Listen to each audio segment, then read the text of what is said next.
Thank you, Honorable Kajwang. Praise God, Church. Praise God, Church. You are not used to me saying these things. To the family of Mama Asio, led by my brother Caesar, and my sister Adis, to the leadership of the church that is present here, including Elder Kawino. Those who do not know Elder Kawino is the one in charge of the finances of that political party called ODM. And I want to advise other parties that if you want a person to look after the resources of the party, you should get an elder from the SDA church, because for all the years that ODM has been in existence, and because we are publicly financed, we have never had an audit query. We have received clean audits by the Auditor General's office because of this gentleman here. So I am very serious when I say, get someone from the SDA church, preferably an elder, to look after your finances. I am here in my capacity as a senator for Nairobi, as SG of ODM, as a deputy whip of the minority, my brother Caesar, to say pole on behalf of the entire party, the leadership of the party, some of whom have reached out directly to you. Caesar and Adis are amongst the people who can say they knew Sifuna before the rest of you knew Sifuna. These are people who can testify to where I have come from in my journey. I consider you and your entire family as my friends, and following the demise of Mama, I say that I have to come and say pole.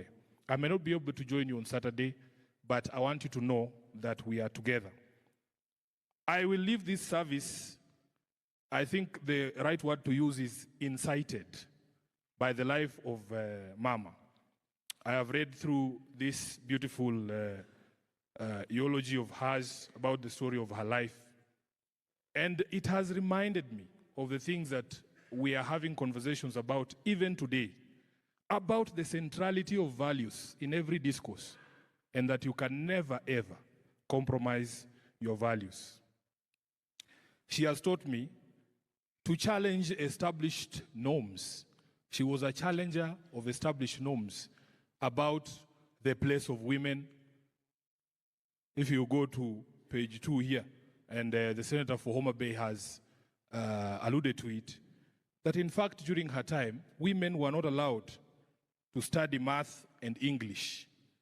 There is no non-justification for that. But she challenged these established norms about the place of women, about the place of the youth. We are having a conversation in this country, and I remember even growing up that when young people spoke, most of the time it was interpreted as disrespect. Our own mothers, you know, our generation have seen these things. We were taught by our fathers that the place of women was in the kitchen. It was our fathers who taught us these things. But Mama Asio is teaching us that in fact if you give women the opportunity to be also in the living room and in those decision rooms, a lot of progress can be achieved. If you ask the women here, who is the biggest impediment to the progress of women, what will they say? Say it loudly so that the men are the biggest impediment to the growth of women and the women's movement. Isn't that so? I am very proud as SG of ODM, my leader, the Honorable Raila Amolo Odinga, has taught us that men have only 2 options when it comes to women's progress in this country. You either support the women's movement or get out of their way. It is that simple. They will take care of themselves.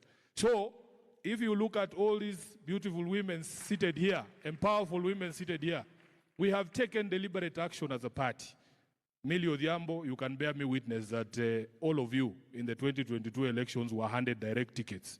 And I remember men who used to come to my office saying, oh, Sifuna, I want to run in Suba North. I'm like, but bro, you are a man.